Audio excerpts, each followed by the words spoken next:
Hello everybody and welcome to another Train Sim World 2 preview stream. We are joined by the massive pink cursor of Matt Pedalston tonight. Hello Matt, how are you doing? I'm very good, thank you. How are you? I am very well, thank you. I'm JD, your, I'd say driver, but that would be a lie. Your idiot asking the questions tonight. Your role would be conductor. You'll be the one going out and doing all the legwork while I put my legs up in the cab. Sounds about right. I will be, we'll be tonight taking you through Cane Creek. So this is our second preview stream on Cane Creek. If you didn't get the chance to watch last week, really recommend you do. We had Sean from Skyhook Games on last week's stream, and you might notice that he is not here this week. He is actually on leave. We're going to hope to get him back for the next week's stream. I'm going to start with a little bit of an announcement tonight, because we have had it just pretty much confirmed before we come on air today that we can give you a release date for Cane Creek, and that release date is actually this time next week. So Thursday the 8th of July, you'll be getting your hands on this, or you have the opportunity to get your hands on Cane Creek. So we'll give a little bit more information about that tomorrow on our socials, but we will be going live with this next Thursday. So that is very exciting. I'm very glad that I had the honour of being able to tell everybody that today. So hello everybody, welcome. I realise I didn't actually say hello, but hello to our mods in the chat as well. They'll be answering some of the questions that you guys have. We'll obviously try and answer as many as we can as well over the next hour or so. We wanted to, as usual with this kind of thing, show you everything that we can do, answer as many questions as we can, so you feel as informed as you possibly can do when you are making a decision about whether you want to invest your time and your money into something like this. So we have a couple of articles that we have produced about Cane Creek. We've done a couple of bits and pieces to give you some insight. Really recommend you watch last week's stream, because loads and loads of questions were asked there as well. But for the purposes of this stream, we are kind of almost doing a continuation of last week. There are a few things that we didn't get a chance to cover last week, and we really like to be able to do that today. So so Matt, what platform are we streaming on today? We are on PC. Oh, okay. So we did console last week, so we're on PC this week. Nice one. I'm going to ask you to press F3, Matt, so we can see your... There we go. As you can see, we are hitting pretty much 60 FPS, which is lovely. That's a great way to kick off the stream. It is. It's so specs of my machine, so you can relate it to yours. It's an i7 6700K, 4 GHz, and it's running a 2080 Super GPU. So the machine itself is a good few years old now. I did put a new GPU in it, or newer GPU, second hand. So it's by no means a racehorse anymore. But yeah, performance is lovely, and the visuals, oh my word, look at this. Wow, look at the sun reflection on that tarmac. It's amazing. Oh wow. So everyone, this today, obviously we showed you PS4 last week, PS4 Pro last week. This week we're going to show you PC. So this is probably what the pinnacle of the Cane Creek experience might end up looking like when you have the chance to play it yourself. So we are excited to be able to show you just what this can do. And Matt, do you have a quick little rundown for the few of the things that we are going to be focusing on today? Yeah, so one of the things we were asked for was loading. So we're going to start off here at Moab doing some loading. Then we are going to just take a run up the line until we get to the bit where you go in between the two rocks. Just the same run we did last time, but show you on PC so you can do comparison, see what it looks like. We're going to have a look at some nighttime, and we're going to have a look at some snow. Nighttime, there's not an awful lot of street lamps, so we're not going to do a lot with nighttime, because it's not going to stream well. I mean, if you run it locally on your machine, turn the lights off, it's really atmospheric, you know, it is quite cool, but what you're going to see if you look at it on the stream is going to look quite dark. So we're not going to do lots with that on the stream, but we'll show you what it looks like. And then we'll do some stuff in the snow as well, just because the way that the snow effect works with the rocks over there is really quite stunning. So worth looking at that. I'm going to get ahead of everybody else who's going to ask this in chat and ask, is there actually ever any snow in Utah? Yes, there is. We're in kind of a desert scenario here. Believe it or not, precipitation does happen. And when it gets to the evenings and the night times, because there's very little cloud cover, some other geological, climatological stuff that I don't quite understand, it does get very, very, very cold overnight. So there are occasions where you would see snow in this environment. It's better. It's actually accelerating a notch 3 now. I'd forgotten to set up the banking comp for the rear unit. So lovely. I'm going to ask Matt, is it worth us getting rid of our face cam so that everybody can see this in all of its glory and not with our mugs on top of it? There we go. So we'll just be disembodied voices from here on in until we get to the end, so we can let you sort of experience this as you would do in game.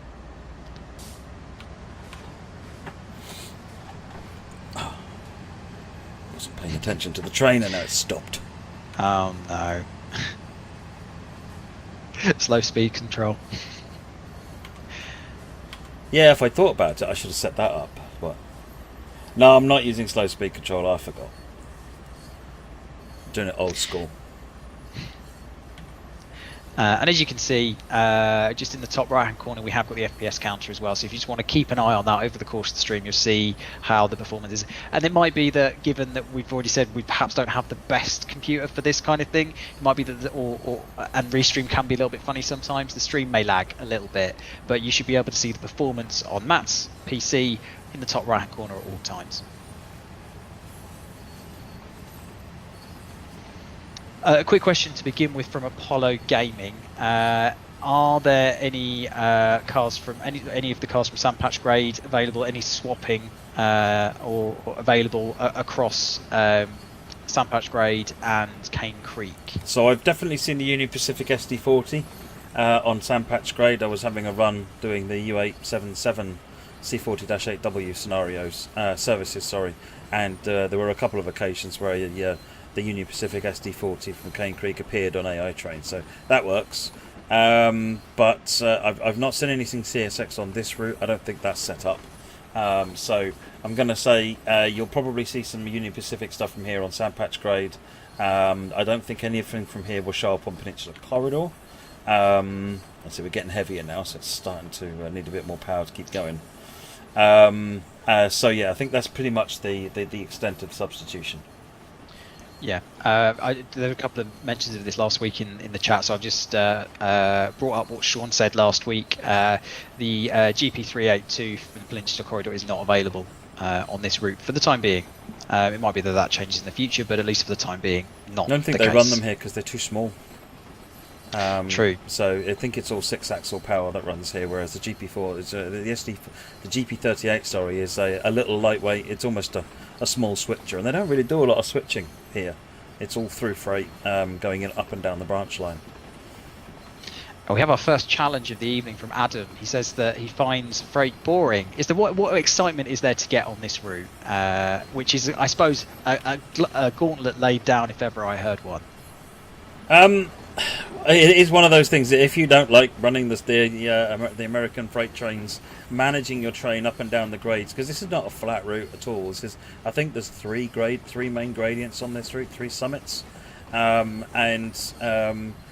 fun of this route, for me, is just managing that train, keep looking after it, and sometimes American freight is just a little bit of babysitting it, but then sometimes so is something like an LGV route as well.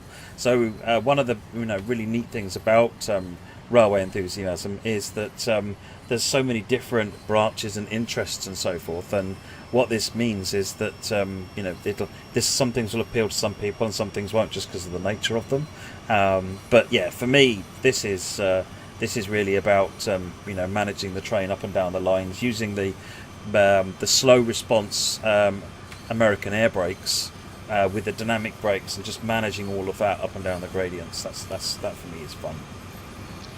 I hadn't noticed as well. I mean, it took me long enough with all of those hoppers going past, but they were actually being filled up as you went along the line, and I hadn't realised that until the very last one. So no, they were all being loaded dynamically. Same sort of loading tech that we've had for quite some time. Sandpatch Grade was the first one that did it. So yeah, these cars are being loaded as we go. Yeah, I think we can go up to 60 on one of the branches, can't we? But obviously for this one, I think it's up to about 25, isn't it? That's the limit. On the so it's essentially, if you look at the route map, it's all wiggly on this half of the route, and this is about 25. Once you get up here to here where it's straighter, this is up to about 60 miles an hour. Cool.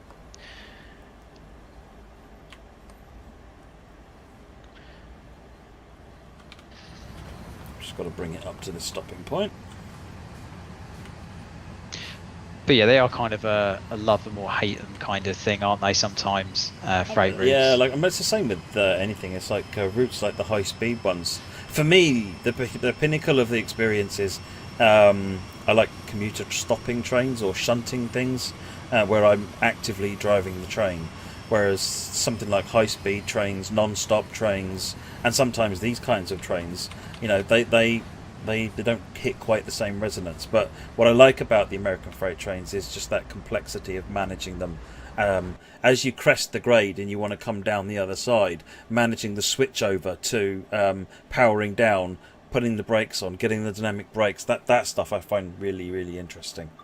And there's a real technique to sort of learning how to do that. Awesome. What's the time length to go from end to end? I think we covered this last week with Sean. Some of the scenarios were in excess of an hour. I can't remember what the longest one was. Let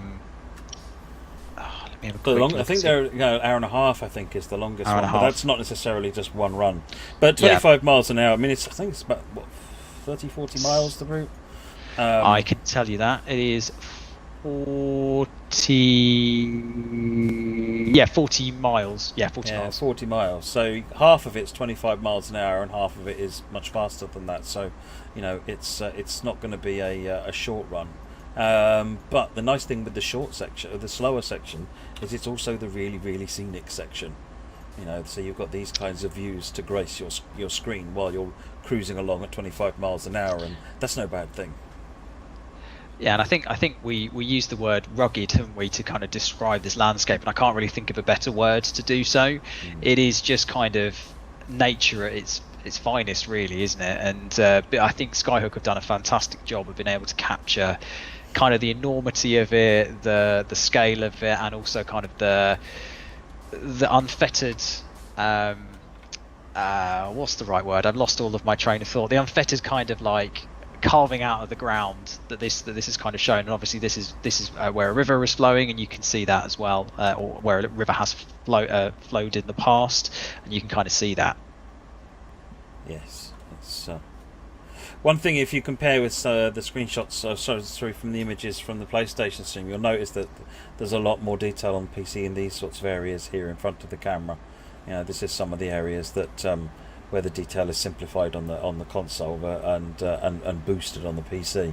It adds an awful lot to the way that it looks. It still looks great on the console, but you get the dial it up to 11 on the PC.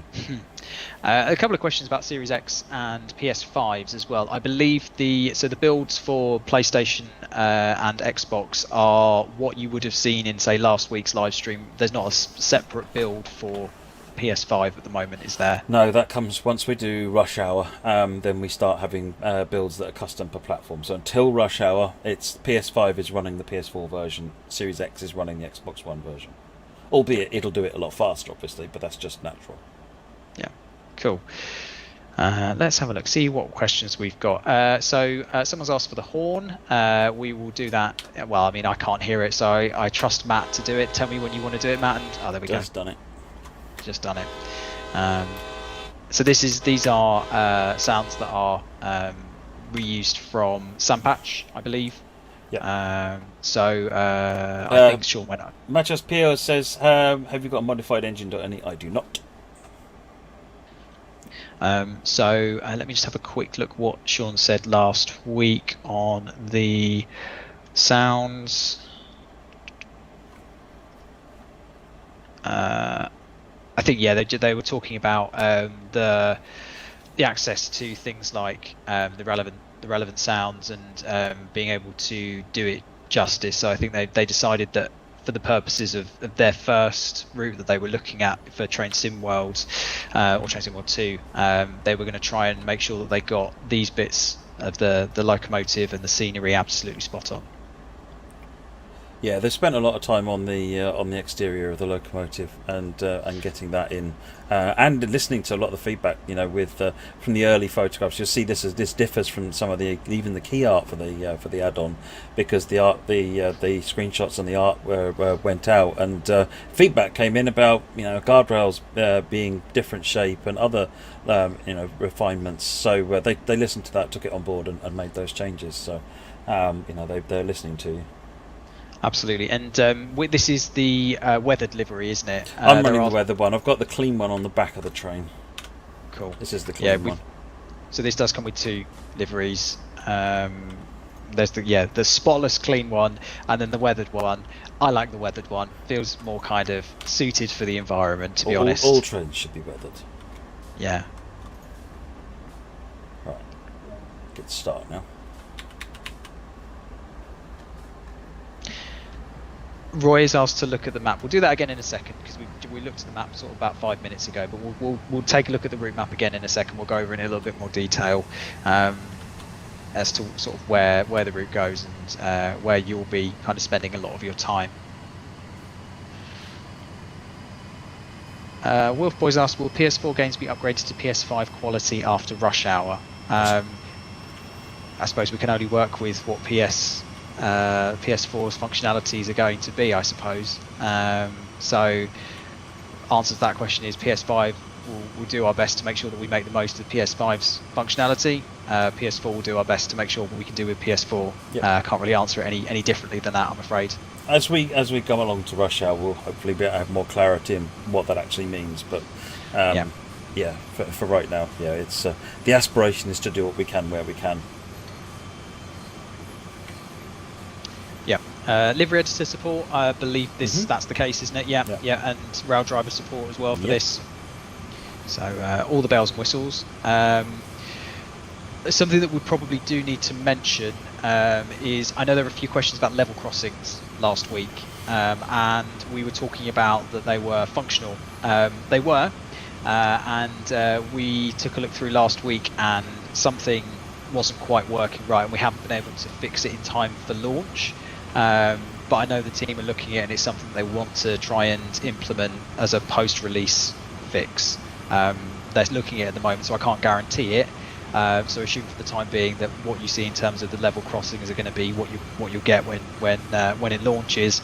But they will take a look and see what they can do with it after release. Yeah, the challenge with the level crossings is that we need a different type of level crossing on this route. And technically, in terms of the way that it interacts with the track and the train, compared to all the level crossings we've done in previous routes. So this is brand new, even though it's fundamentally you'd think it was doing what it was doing before. The way it works is actually completely different, and there seem to have been some last-minute issues with that. It's working in their test environment, but not working in the route itself. So they're trying to work that out. So, but yes, at the moment you'll find the level crossings are fixed in a down position, and when they've resolved the issue, hopefully there'll be an update. People have asked when the DLC will release. So it is going to be Thursday the 8th of July. It will be on consoles at midnight in your local area, whatever your time zone is. And then Steam, we aim to kind of hit around between, well, I don't necessarily want to give a specific time, but it's kind of the normal time that we would look to launch Steam. So give or take sort of an hour or so, probably about 6 o'clock-ish UK time.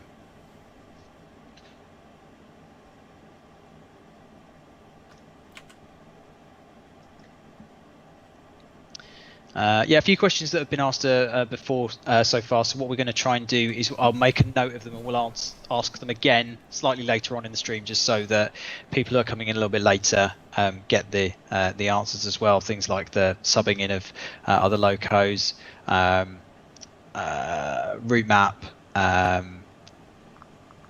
What else are we looking at? Sounds. We'll touch on that again later as well. Yeah.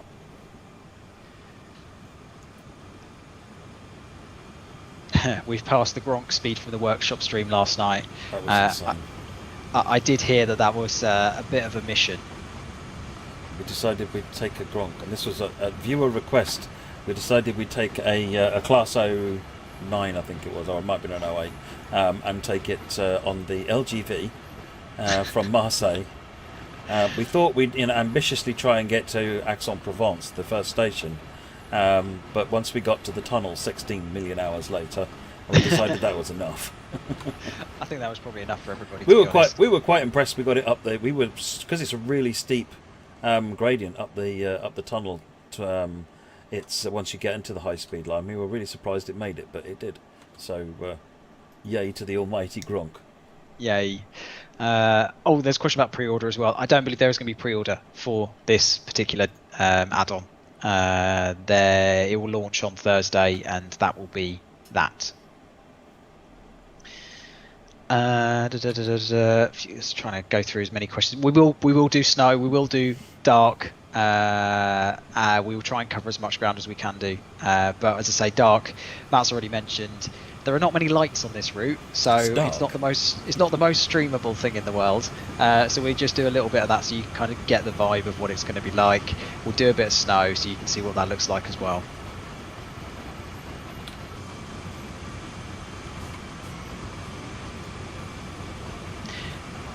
What's the? Oh, I know we asked this week, and I can't asked this last week, and I can't remember the answer in terms of how long the train.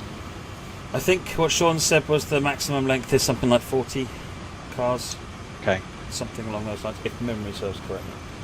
Okay, cool. And in terms of scenarios and timetables, we're looking at. I think it's 12 scenarios, 21 services, if I remember correctly. And obviously tutorials for each of the trains, the two of them. Yeah, so there are longer scenarios in this one, and because these trains don't run very often, probably once or twice a week, maybe even less than that, they've put a few more services in than perhaps would normally be on this route, so you can enjoy them a little bit more. But as I say, it's kind of supplements it. There are longer scenarios, there are 12 of them, so there's definitely a lot to be getting on with.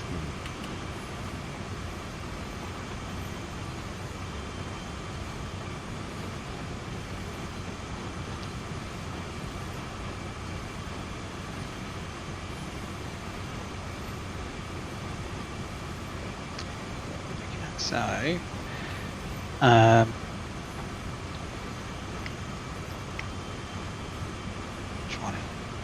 trying to ask questions that haven't been asked already. Don't worry, we will come back to some of the ones that have already been asked, but just trying to make sure, as I say, that we're getting through all of the ground first of all, and then we can go back on ourselves.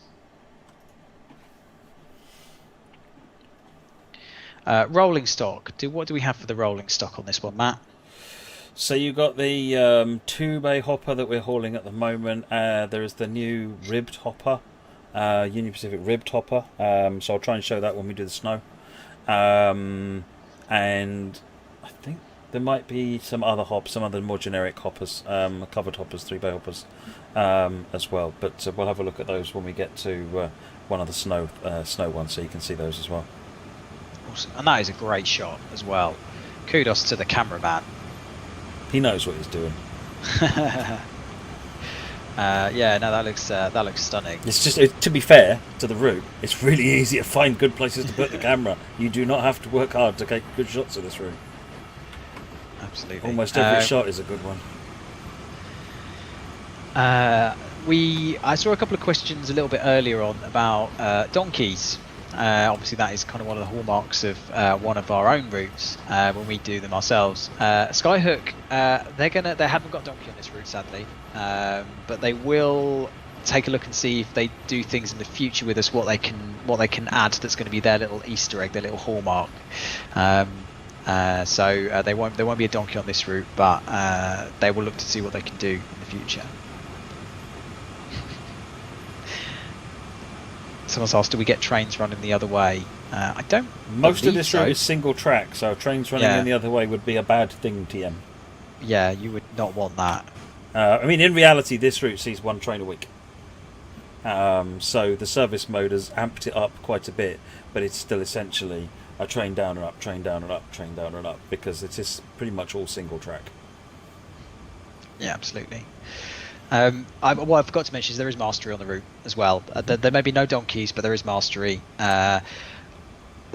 I think we talked about it last week, didn't we? We talked Yes, we about did. the mastery. Yeah. So there is a dinosaur park nearby on the route, and that will be the mastery for this particular route. I won't tell you exactly where it is, and we won't show it tonight because we want there to be a little bit of a surprise for you guys. But there have been a couple of screenshots that we've that have kind of surfaced around, so I'm sure you can find them if you need them.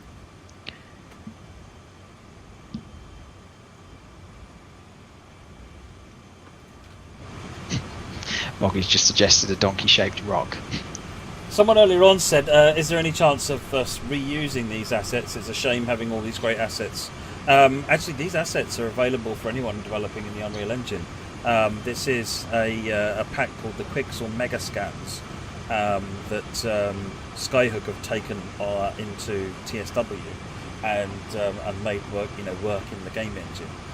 But the actual assets themselves are available as part of that, so anyone developing Mega Scans can use them. And they've done a really fantastic job of bringing those assets to life in the way that they originally captured. Because the Quixel Mega Scans, this is the Utah Rock Pack, and it was from this exact area of the world. So it's kind of cool to see these assets used exactly where they're supposed to be. Wow. Yes. Absolutely. That. I mean, I have no technical knowledge at all, and the ability to just kind of turn what is essentially nothing into something that looks like this is just kind of beyond my comprehension. So kudos to the Skyhook team, kudos to all of the team really, to be honest with you, the Dovetail development team as well, because I know that if I were to have a go, it would not look anything like this. I would be happy just to even get a piece of track down, to be honest. Yeah, me too.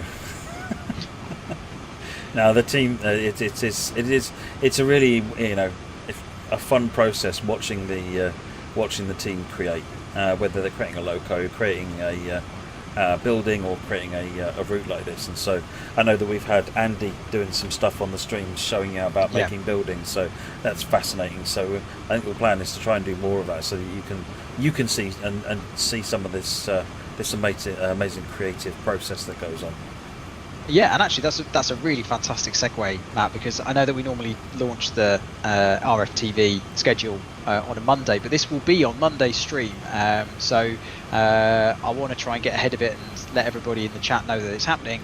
We're going to be getting Michael from the team on the stream on Monday with myself and Matt to talk a little bit about timetabling. So if you haven't watched it already or haven't read it already, there's a really great article that we released yesterday around timetabling and how we create them. So we'll be bringing Michael onto the stream to talk a little bit more about it. He's preparing a PowerPoint as we speak, and that should be a really exciting, interesting stream.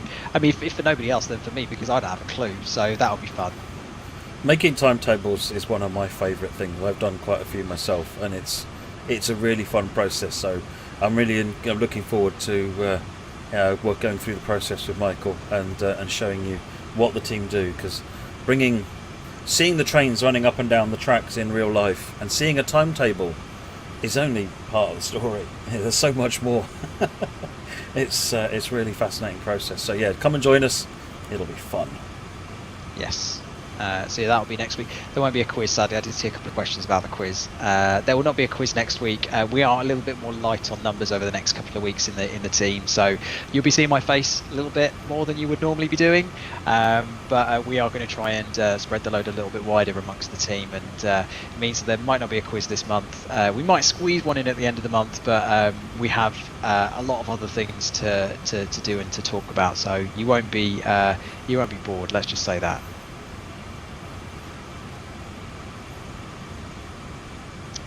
Layers asked off topic, will there be a rush hour stream this month? So we'll have our rush map live streams. So we are now, what we're coining rush map. So the rush hour roadmap over the course of this month. So there will be, I think, 2, maybe even 3 of those where we'll talk about the rush hour roadmap in a little bit more detail. There might be a couple of other bits, but you'll have to wait and see for those.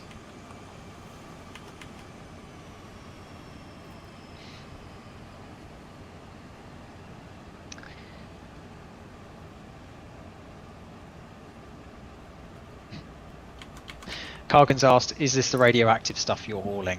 It's from Moab, and it's the top and tail. If I remember rightly, that is the radioactive train that, in reality, would be in covered hoppers, but for various reasons, the team weren't able to get to that. Yeah. I remember this shot from last week where we were going kind of in the mini canyon. There we go. Some good opportunities for camera here.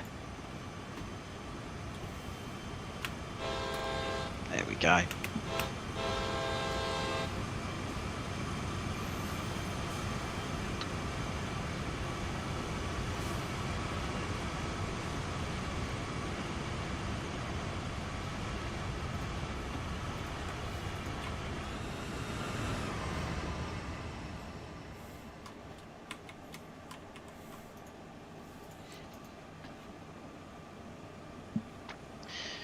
So Matt, we're going to cover in a little bit night, a little bit snow. Did we decide if we were going to be able to do any switching at all tonight? I've gone through the list and I can't see from the list which ones are switching. So what we'll have to do is get Skyhook to guide us on what the best way of demonstrating that is, and we can do that on the release stream. Because I can't see where they do switching on the route. I must admit I'm not as familiar with it as I'd like to be. So no, we won't be doing that tonight. Yeah, well, we're hoping to get Sean back next week. If not on the actual stream, he will hopefully be able to be on hand to answer any questions that we might need answering live.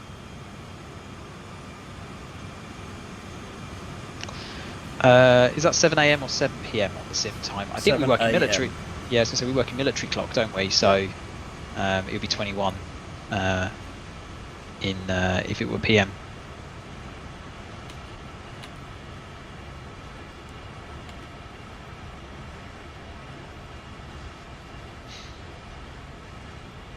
As you can see, Matt's hitting pretty much 60 FPS throughout. So his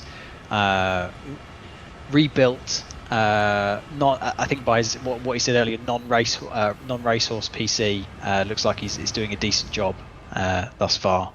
Bear in mind we're also streaming at the same time, so.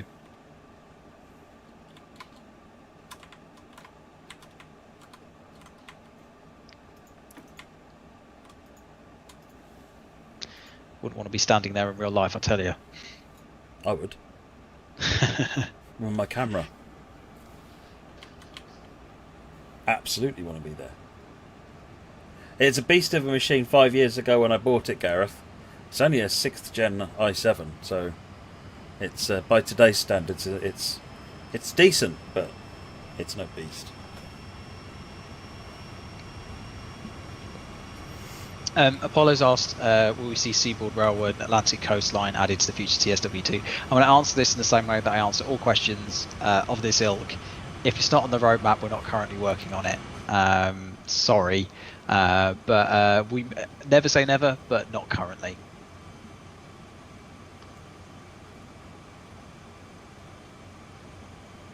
Oh, Mod Stephen Jones said they might be driving through this area later this year. Might try and get some pictures to compare. Oh, absolutely do that. Oh, we'd love to see what those look like. I mean, to compare, but also to just, yeah, it'd be great to see kind of some of the shots that you could get in real life on this route. You'd have to try and time it so that you actually got when the train was running. Yeah, you have to be careful. Make sure you get that right.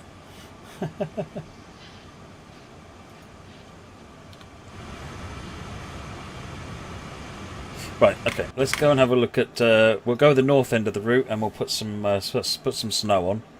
Cool.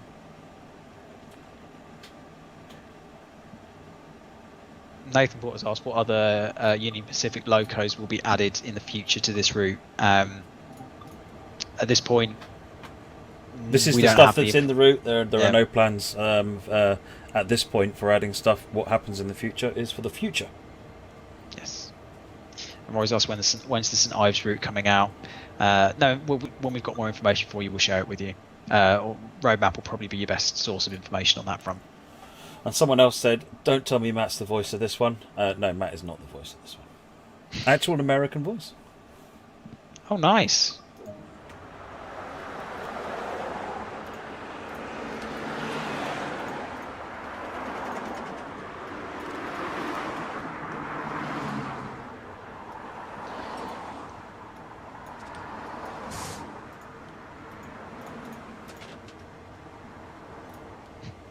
Apparently, one of the services was called switching at Potash. So maybe yes, I looked at those, and they didn't look like they were switching to me. So that's why I want to talk to Sean about what is that service, because I'd like to know what it is before I say let's do a switching scenario and find out it's not quite what we wanted to show.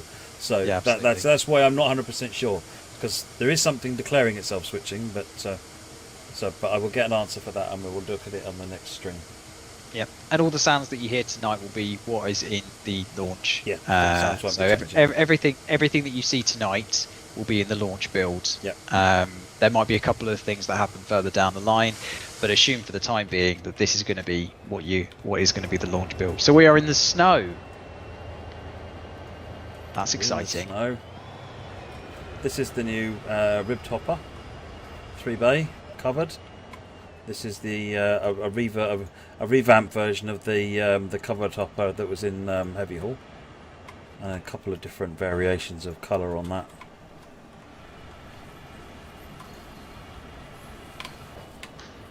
I quite like the hazy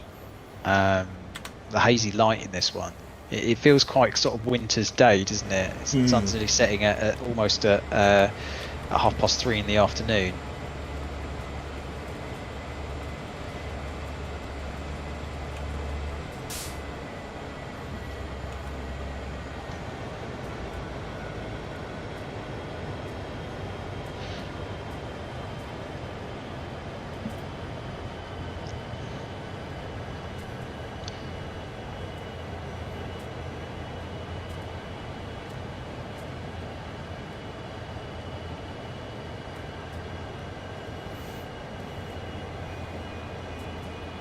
So this is, we can go a little bit quicker.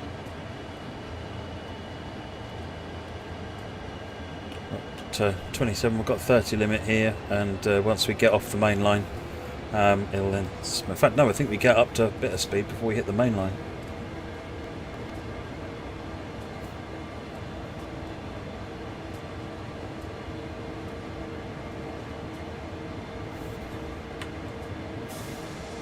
Someone's saying, will Tactically Loop come out on PS4? No, that's for Train Simulator only. You will see, if that becomes a thing for Train Sim World, you'll see that come up on the roadmap, and we'll be talking about that. But no, that's a Train Simulator add-on. Cool. Will the new variant hoppers turn up on other US routes? Well, maybe. At the moment, the moment they won't. Hoppers will not. We had to switch off freight substitution. Because it turned out that freight substitution system didn't support cargo loads, which means that if we enabled freight substitution, all the wagons would be empty. And of all the compromises, having all empty trains felt like a bad one. So no, at the moment freight substitution is disabled across the board. So you will see these freight cars only on these routes. The freight cars generally won't follow around in different. I think Oakville might have some substitution, but the weight of the trains doesn't matter quite as much on that one, which is why it was enabled. But no, for the most part, it's not. Interesting. Okay,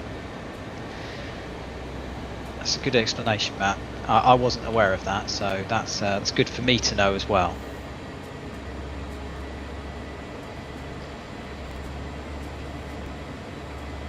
As you can see, building up a little bit of speed here right now.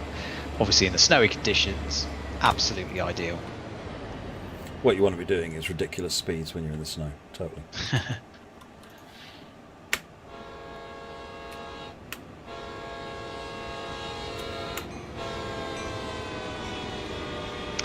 Oh yeah, maybe it's about time we showed the route map again, because we're at the other end of the... So we're on the mainline section up here, Grand Junction. So some of the services will start here. Some of them back here, and then it pulls off left to the branch line. It's relatively straight until you get here. There's an airport just down here, and then you get into the rocky section, and then it becomes really deep rocky here. So Moab is about here, and then you go through the tunnel here, and then out through to Potash. And if you go and have a look on Google Earth, actually, you can see the Potash ponds about here somewhere. In the real world, they're fascinating because they look like lakes and rivers, except they're all different colours. They're like bright blue and really weird colours, and it's because they're potash, not water. Oh wow, okay, yeah, because of the minerals that are in it, rather. Cause Potash is, I guess, potassium. Always where we get potassium Something like from. that, yeah. I can't remember. I did read up on because I was fascinated by what this line is specifically about that. I was reading up on that. Someone's asking, by the way, about the snow clearing, and it's just a lodding issue. It's just because the sleepers only render out a certain distance, and then it switches to the other. And the sleepers get so small. If you render all the sleepers, you get this horrible moiring effect going down the track, and with the whole thing shimmering. So that's why it looks different. It's not the best rendition, but it's what Train Sim World can do at the moment. People are asking about the flashing ditch lights. Are they flashing as well? Oh no, okay, that's wrong. Let's pass that back. That's totally wrong. Yeah, we'll feed that back. It's only really Eastern railroads that do flashing ditch lights. It probably won't be something that is fixed by. This is near enough the build that will be going out. Yeah. Yes. Yes, the airport is modelled to some extent silage. I can't remember exactly how much, but the airport you can see because you go right by it. It can't not be modelled.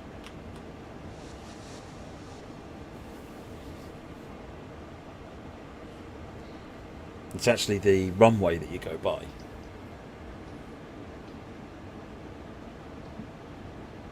Fraser, we won't be asking, or we won't be answering too many questions about rush hour tonight. This isn't the rush hour stream. So when we come to the rush hour roadmap live stream, which I think the next one will be the 12th of July, 13th of July, 13th of July, is that right? Yeah, 13th of July. Then we'll talk a little bit more about everything rush hour related. That's the Moab train. Oh, hello. I leaned on the button. We have got. Can we see the airport when we get near it? Yeah. Yeah.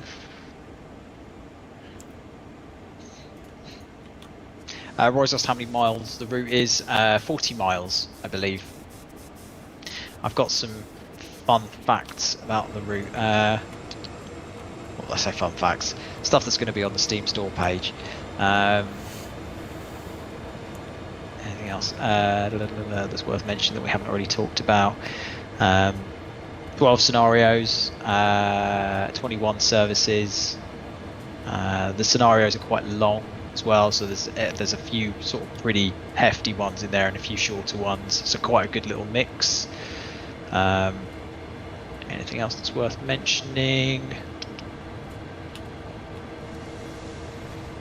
No, but I do recommend that if you are interested in the route, Gary Dozal's done, I hope that's how you pronounce Gary's surname, some really great articles on a little bit of history of the route, as well as kind of its function, why it's there, and they're really good reading actually.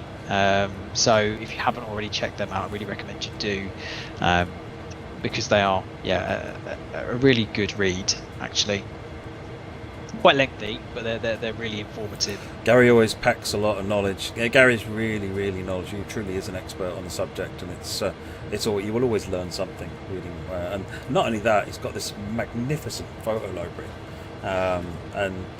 see some really awesome shots. Yeah, you can tell the love and care that goes into the articles, can't you? Yeah. Right, we're on the branch line now. So you can see in the distance you've got some of the canyon in the distance, and the snow on the canyon, which is quite cool. That was the alerter.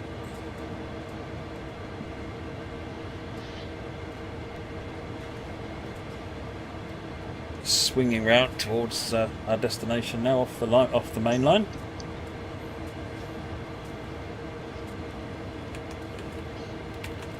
Drop in the dynamics.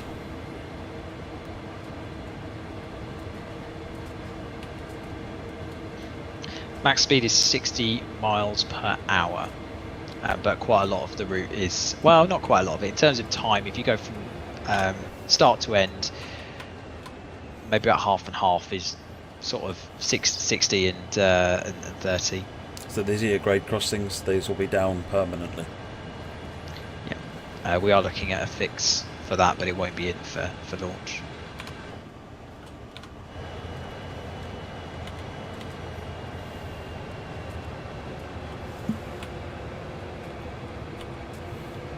Are there any planes? I don't know. It's going to be an experience for all of us. I mean, we haven't really chosen the right conditions to be able to see the planes, if there are any, but there we go.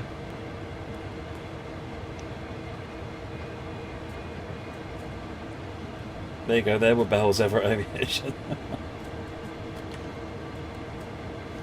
Can we fly the planes? That sounds like a completely different simulator game.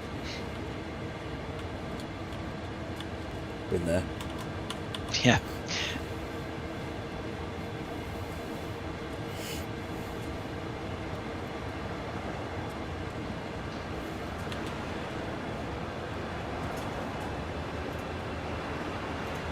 So one of the things I really love about what they've done with the rock formations is how they've applied the snow effects to them, and you find it even more dramatic as we get into the more built-up areas of the route with the rocks.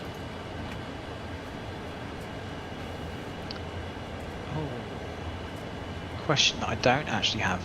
I don't think we asked this last. The collectibles. Yep. Did we ask that last Yes, we live did. stream?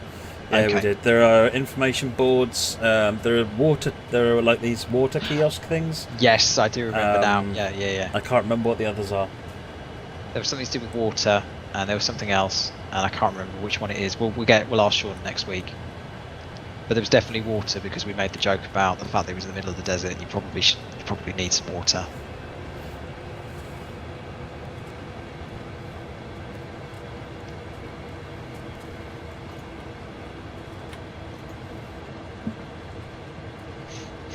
Roy's asking, we drive to the end, then change ends and come back. Sounds like we might be here for some time. We won't be doing that tonight, but you can. No, I know. That's standard service mode. You can just follow the sequence. Like earlier on, I did the loading service in Moab and then waited for it to switch to the next service. Then I ran that as the start of that service. You can do that. There is, the service patterns are complete. They run from Grand Junction to Moab or Potash, do the loading or the unloading, and then run back again up the other side. So back up to Grand Junction. So they are complete services. So yeah, if you want to, and you have a few hours to kill, go for it, and you'll enjoy it, to be honest, because it seems really, it is really good, feeling like you've done a complete turn.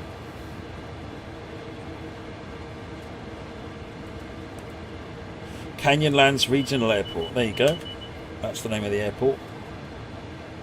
Canyonlands sounds like an interesting place. I did actually Google it beforehand, before the stream, and it looks like an interesting place. DB Spotted Germany says, can it snow in real life in this region? Yes, it can. Yeah. I think we covered this right at the start. Because it's a desert environment, it doesn't get a lot of rain or precipitation. But because of the desert environment, it does get very, very cold overnight. So there can be times where it is snowy. Maybe not at 3:30 in the afternoon, perhaps. But there are instances where it would be snowy, and you would see it like this.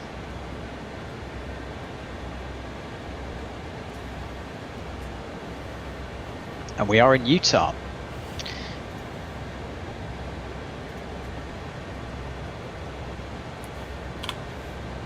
So we're here now. We started over here somewhere. We're on the way down here. So there's a bit of a trek to the airport down there. We might not make it that far today. This is starting to get vibes of going on the LGV, isn't it?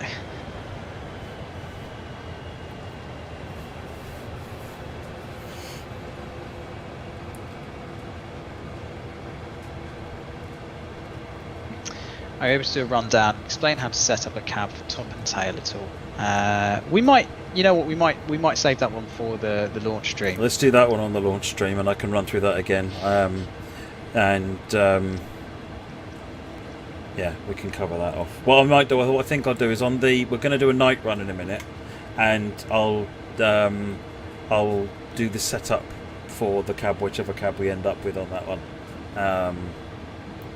Which we'll put a quick poll out to the viewers. Do you want to see nighttime with the AC or the SD? Yeah, quick poll in the chat.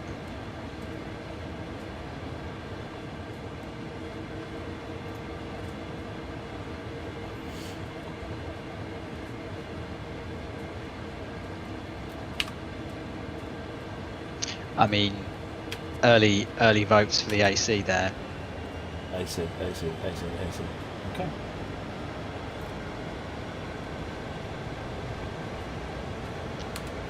Yeah, pretty much unanimous, I think. So what I'm going to do, given time, I'm going to run another winter one from the other end, so you can see, because that just looked like big loads of white, which is what that end of the route would look like. But the south end of the route, with all the rocks, looks a bit different. So let's do if I start with the AC, then I can show you how to set the AC up. And we'll set it up in winter cloudy. We've got the SD40 again. And we'll do a run back to Thompson. Not at 245, maybe. 605. No. Okay, so I can either run it silly o'clock in the morning. Okay, we won't do it the AC400 then. That'll not be good. Look at this, isn't it great? By the way, it's midnight. It's not the greatest demo. So this one at 10 o'clock then. This will do nicely. Bit of pop culture knowledge there from Nolio. The start of the Indiana Jones and the Last Crusade was filmed around Moab. I'm trying to remember what that scene looks like, but yeah, I think I know which one you mean. Setup of the AC4400. Go to the computer screen, and these row of buttons here match up with these row of inputs on here. So air brake is the one key down here, IFD digit 1. Click that, you get the air brake control screen. We now want to cut in and change the independent brake. So you want the cut in out button, which is F3. It's the top row, third one in. So that switches to cut in. And then the independent brake, we want to set that to lead. Just the moment it thinks it's effectively it's receiving information. We are driving this cab, so it needs to be a leading one. So that's F4 because it matches up with lead trail. And then we need to actually use a save changes button to actually tell it to go ahead and do these things.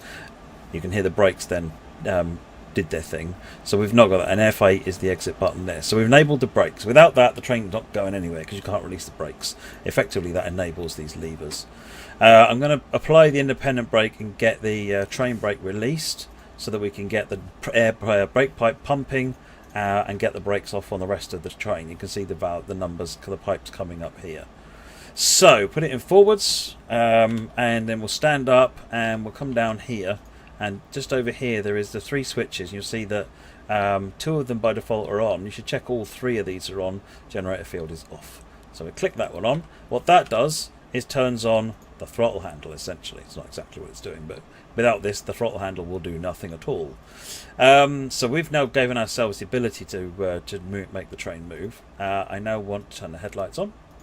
And then what I'm going to do is go around the back here and turn on DPU, which enables remote control of the other locos in the consist.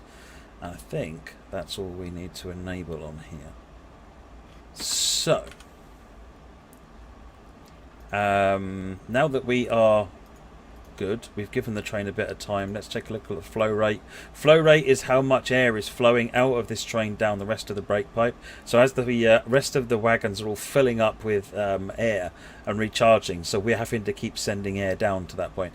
As they fill up, so our flow rate will go down, and you can see gradually this is going to start being less and less and less. And that gives a good idea that the rest of the train is in a better state with its brakes. So, and it's being pumped out of the main reservoir, so that's now running the compressor. And then once that finishes, you'll see that start going down again. So we're making air, pushing it down the rest of the train. I think what I'll do now is that we should be in a good place. I'll reduce the air brake and give it some power. Away we go. So we're operational, and that's the AC4400. If you want to do top and tail, we'll show that. I'll walk through that again if someone reminds me on the release stream. But the reason for being here was check out the snow. It's rather like a different vista in the at this time of year. It's like a Christmas card. Competition idea. Don't worry, there will be screenshot competitions galore, I'm sure. So we are at Potash, if I remember rightly. Yeah, we are at Potash. We are at the furthest point of the route.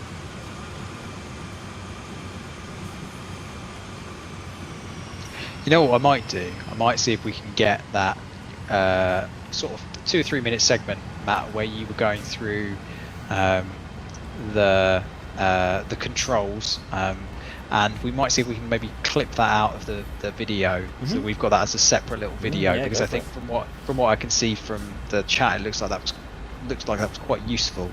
So we might see if we can maybe grab that, because it was a really good demo. Okay. Well, when we do the night time, I'll do the same thing in the SD40, because I think it takes a minute. So we'll do that as well. But doesn't that look spectacular? I know I didn't know what to expect when I fired this route up in winter, but this is pleasing, I found. It's not just a white washout. It's quite a nice. The way that the snow has been implemented onto the rocks is really rather good.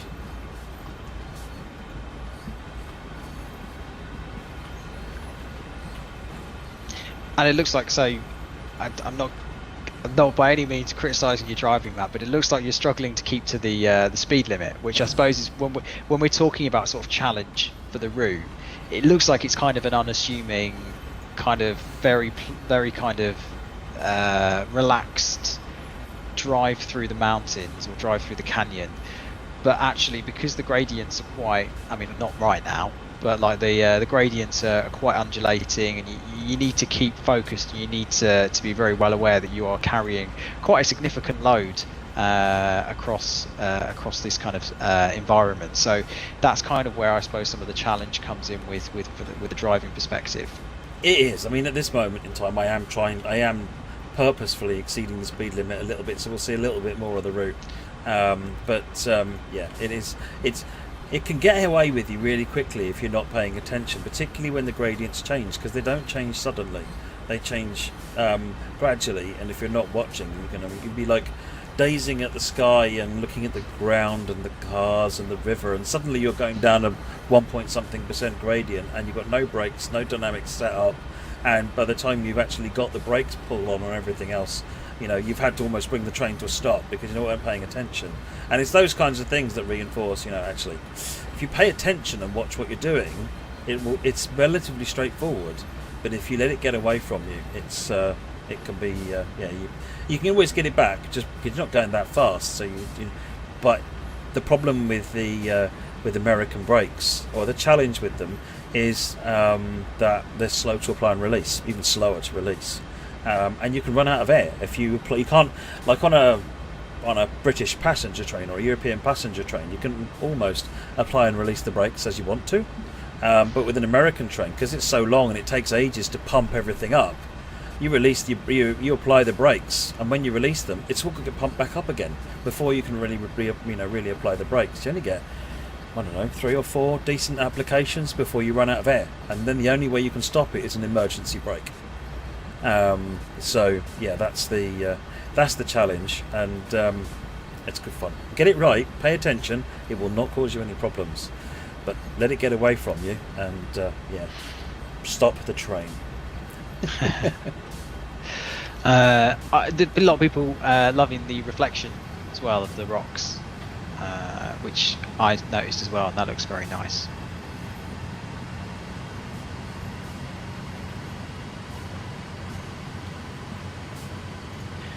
Quick one for anybody who is new to the stream.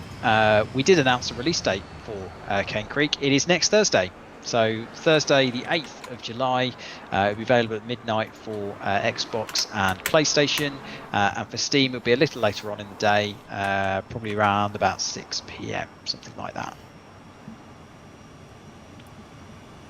And I assume, someone asked, is there actually a real road that runs alongside it? I would assume yes. Go to Google Maps and have a look. We are at a place called Potash, or you could look up MOAB, Moab, and then you'll be able to go and have a look for yourself at what the route looks like. The really nice thing about it, in Google Earth, this area is all 3D mapped as well, so you can swing the camera right down into all these canyons yourself and compare it. These models have been taken from the real route, like I said, in the Quixel Megascans pack from Epic, and brought in, and I'm just so happy with how Skyhook have been able to get them to work.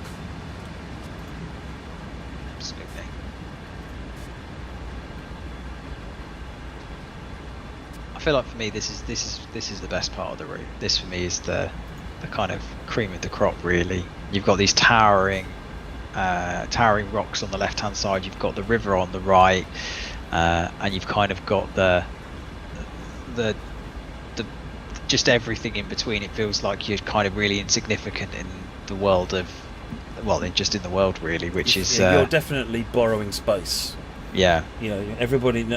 Yeah, you're winding your way around everybody else. That's you're definitely the bit part player in this. Definitely here for the ride. Well, I'm here for the ride. Utah Rail fan, who seems like they should be the authority on this, has said they believe that this is the road between Moab and the Interstate 70.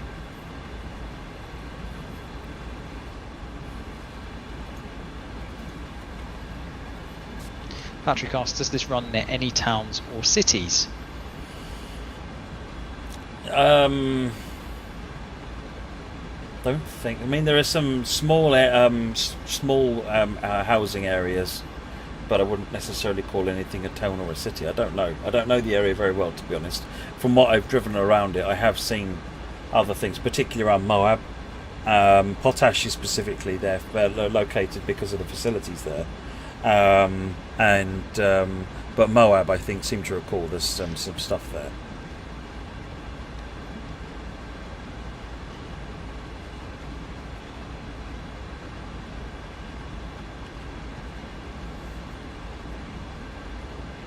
What we'll do is we'll drive this one to Moab, and then we'll have a look at night time, just so we can run through, join up to where we started previously.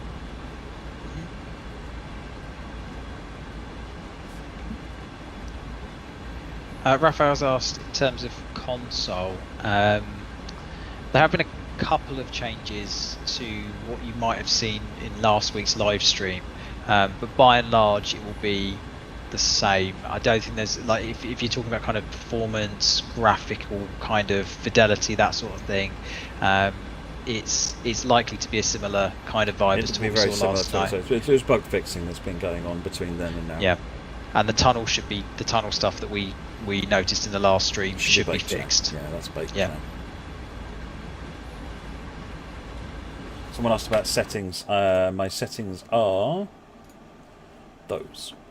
So I'm running at 200% screen percentage, but I'm running with FXAA because I do not like TAA. Though I don't like the blurring and other artifacts it causes.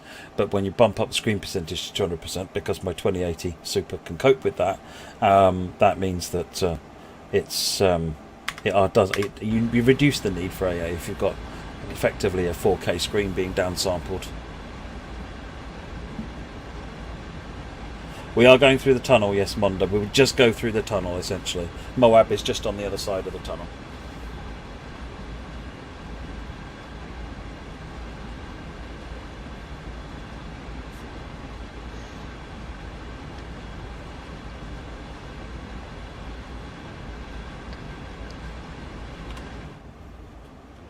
So I thought it might be useful to just kind of reiterate some of the things that maybe Sean said in the last live stream, Sean from Skyhook, around why they chose to do this particular route. So Sean was talking about kind of the idea with this is to build a Train Sim World 2 route showcasing the stunning scenery, which I think we can all agree looks amazing, and Cane Creek is one of the most dramatic kind of scenic routes that they could have chosen, obviously known really well within rail enthusiasts, but not necessarily just because of the scenery, but because it's got quite a unique operations and the use of the really kind of powerful locos as well. So it was kind of a mix of lots of different things that I think clinched it for them to do their first TSW2 route as Cane Creek. Yeah, I think they wanted something that would allow them, because where Skyhook excel is in the art and the environment art side of things. So they wanted a TSW route which would let them really learn their skills to build the first route. Nothing too big that might cause problems if they run into issues, but really allow them to get the art side of things in and practiced. So I'm dead keen to see where they go next. Yeah. So how long is the route? 40 miles. And we've shown that map a couple of times, so if you want to take a look at what it looks like, I think we've shown it about 3 or 4 times in the first stream as well. But 40 miles, and in terms of time frames, you're looking at probably from end to end about between an hour, hour and a half.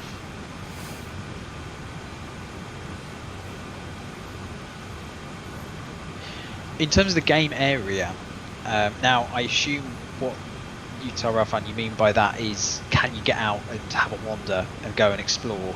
I think we spoke about this with Sean last week. There are areas in which you can get out and have a wander around.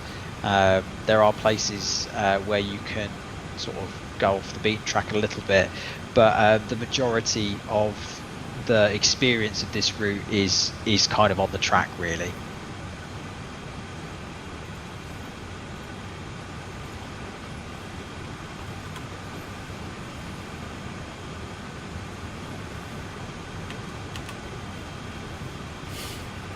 Calling up a 1.2% gradient now with the train, which is a bit more of a challenge. See, I didn't even know. I was too busy looking at the rocks to notice that we'd even gone up a gradient. So what you were saying is pretty much in practice there. I'm in run 8 mode now. I'm on full power. 8,800 horsepower. Reese, is this game footage live or is it pre-recorded? This is all live.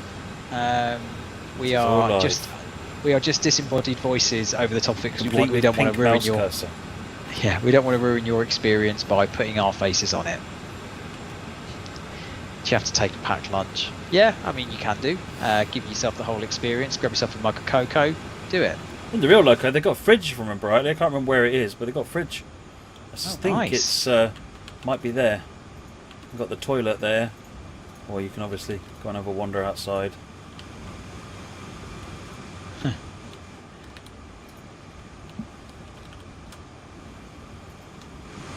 So you can take a packed lunch. Obviously, being in the middle of the desert, the fridge is pretty important. Yeah. No, we're not LMS. Shush.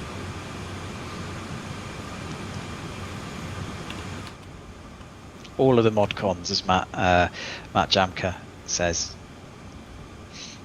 Toilets, fridges, we've got the works.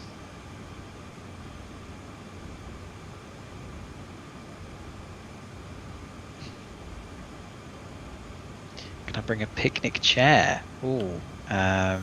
Is there enough room, do we reckon? Yeah, they put all sorts of... The nose area is used for storage of all sorts of things. So, yep, bring your picnic chair, bring a blanket, sorted. I'm sure at some point you could probably fry an egg on the floor of the canyon, so bring whatever you like. Yes, someone says you don't really need a fridge in this weather. That's true. That is true. So I assume at this point we are approaching the tunnel. Yeah, not far from the tunnel now.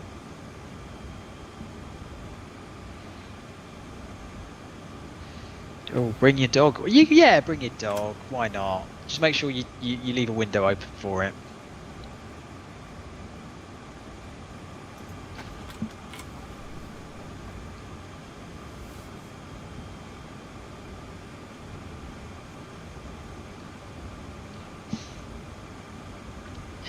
If anybody's got any other questions, we will happily answer as many as we can do. We'll do this, and then we'll do a night run. We'll show you what it looks like at night, and then we'll probably call it a day from there. Oh, there we go. One of the landmarks of the route.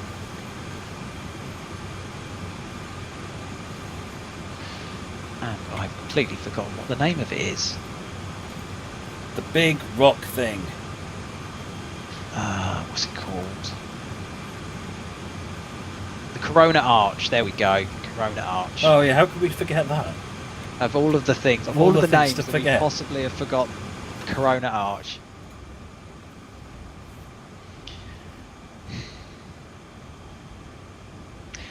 I think, let me just double check this, but...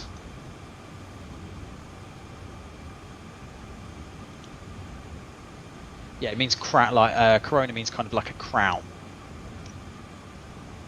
So you can see why that's the case. It's kind of crowning the landscape.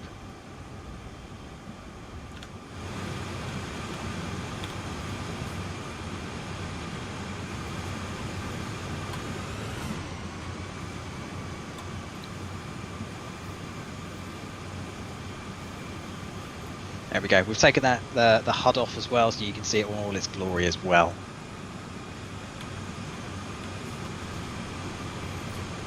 There's the tunnel.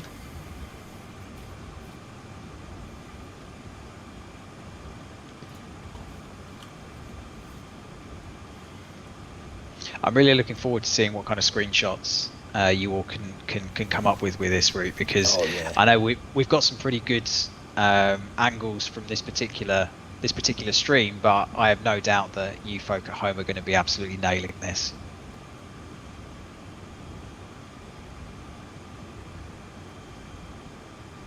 This is one of the water collectibles down here.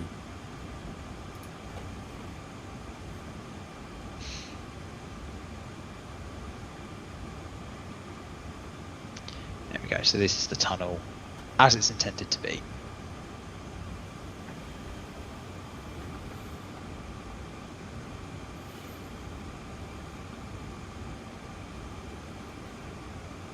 Unsurprisingly dark and tunnely. Now this is where we get the real bang for your buck in terms of scenery. Check out that frame rate.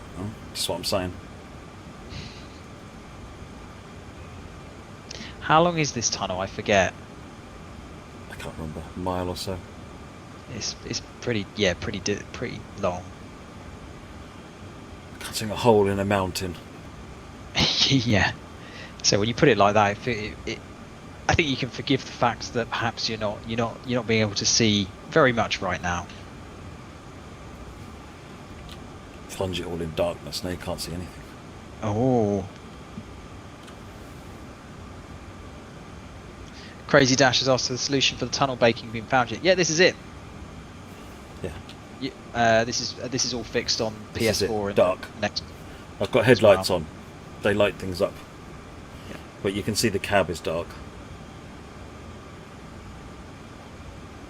Yeah, that's on PS4 as well, and Xbox. So this, I know on last week's stream we were a little bit iffy about it, but that should have all been fixed.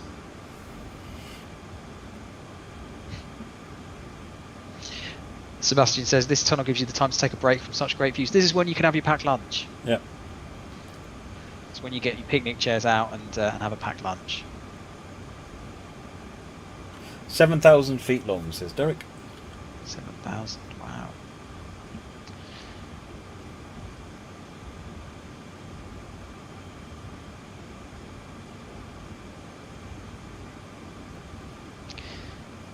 Getting asked to turn the dome light on.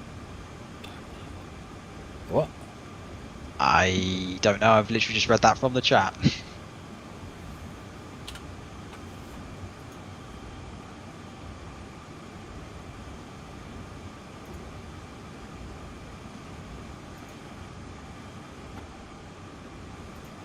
It's on the side of the control stand.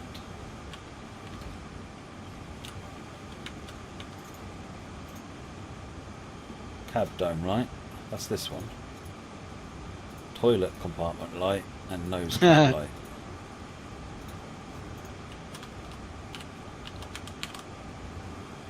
So the dome light is that one.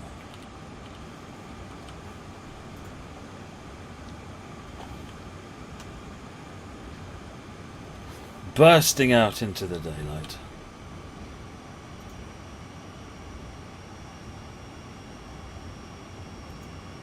I was going to make a comment about torpedoes, because there was the torpedo where one of the big red flaps to undo it was. I was going to ask about torpedoes, but I've just googled it, and very interesting. Not what I would have expected a torpedo to be honest, on the railway. It's a wagon for slag iron, if you remember rightly.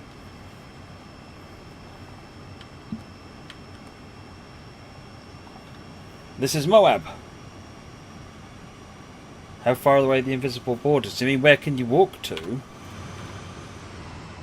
Well, you can fly a fair bit. The walking border is probably here, yeah. If you haven't got one of those, then I don't know. Oh. The camera's not necessarily follow the same restrictions, so the camera's certainly got plenty of room to move around. This is where we started from last time. This is the loader at Moab.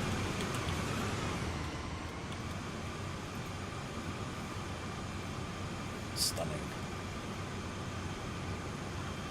Right, so we did the AC4400. Let's go and find an SD40 in the dark.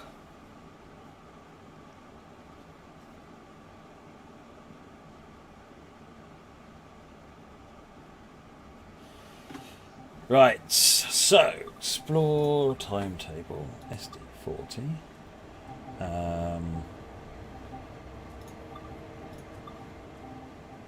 That's dark enough for me. 5 to 3 in the morning. Yeah, seems legit.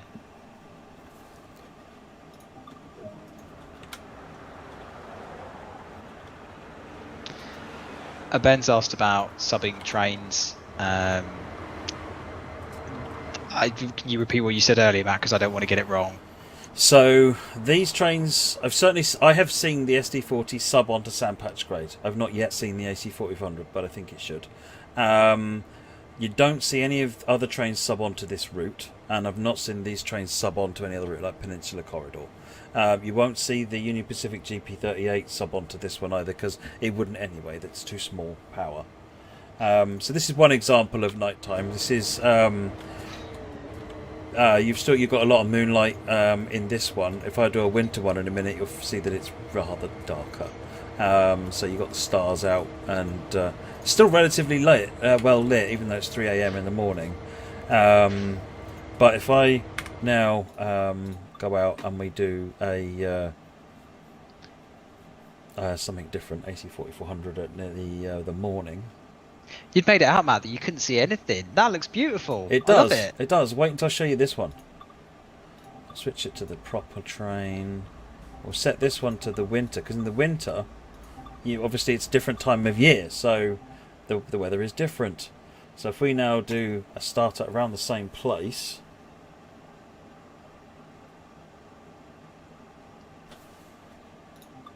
be dark. Okay, I see. There we go. Wow.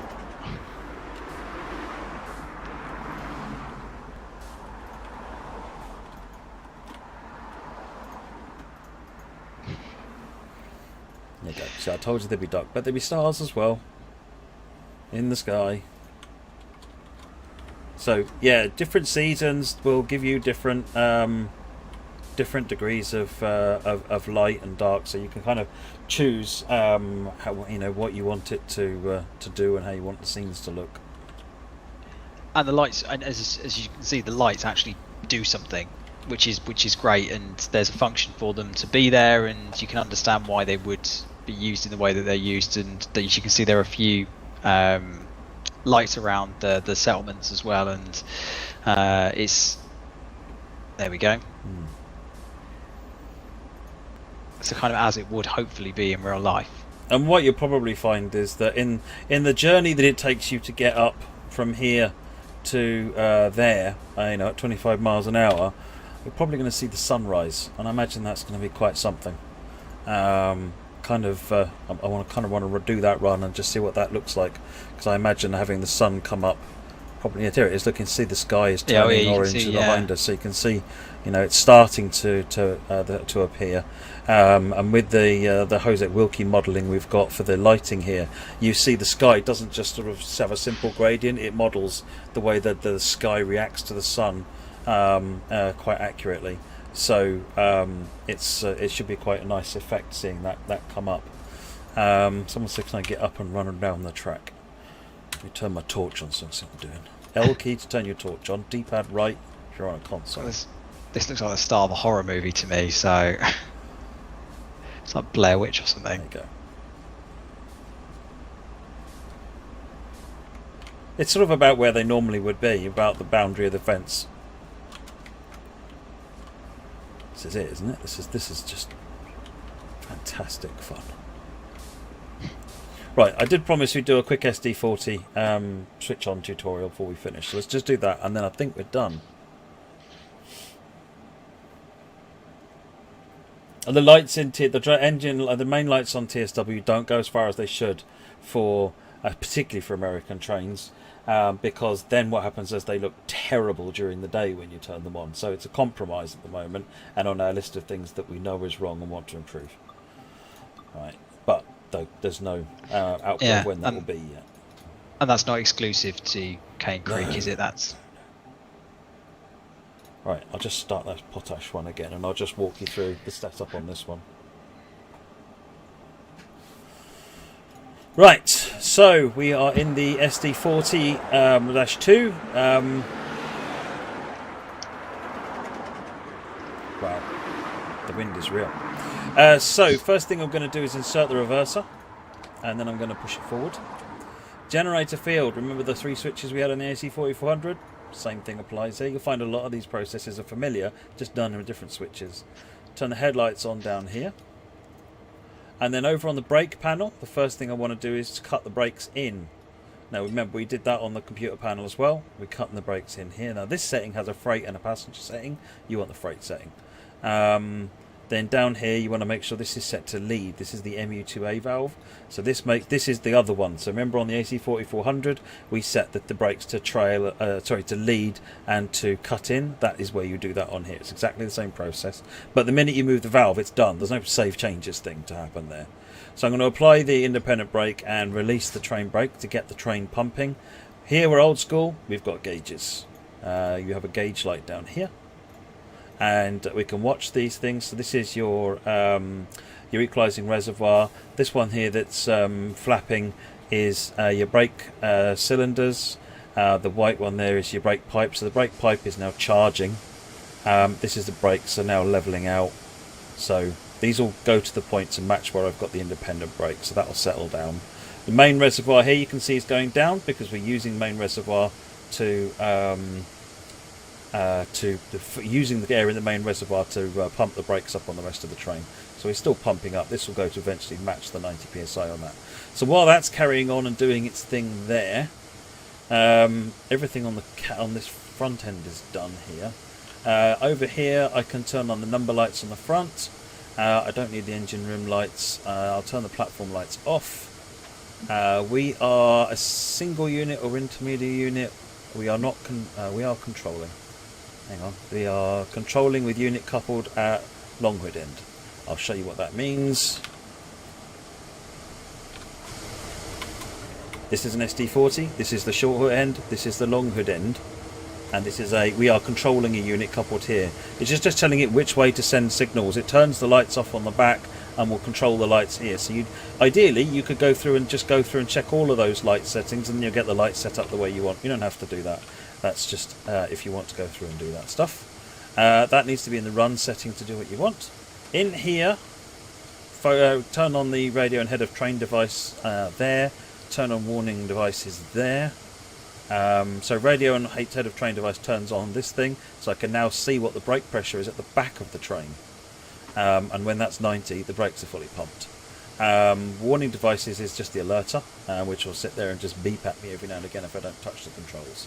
So we're all powered up now, ready to go. Rear of the train is at 74. I'll let that get to 80, I think, and then we'll try and release the brakes and go, because by that point the brakes should actually be off.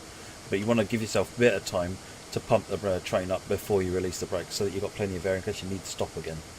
But just go now, we should be fine. So I'm going to hit brakes, release the main brake. See the brake have just brakes have just gone off there, and we're rolling. And if I now just apply the power, you can see amps building up.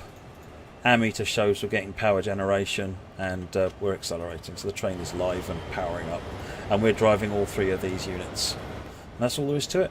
We're all powered up, we're rolling, brakes will do their thing, and we can drive down the line. There you go, folks. Hopefully that's wonderful. Useful. Wonderful, thanks, Matt. Professor Matt there with his 3-minute monologue, which we all appreciate. Again, I'll see if we can get this one chopped out of the stream as a separate little video for you for when the content comes out.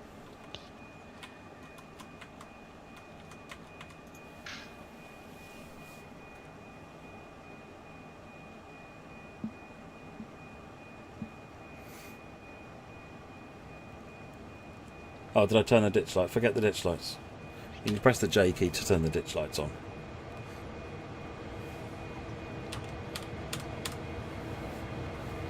There we go.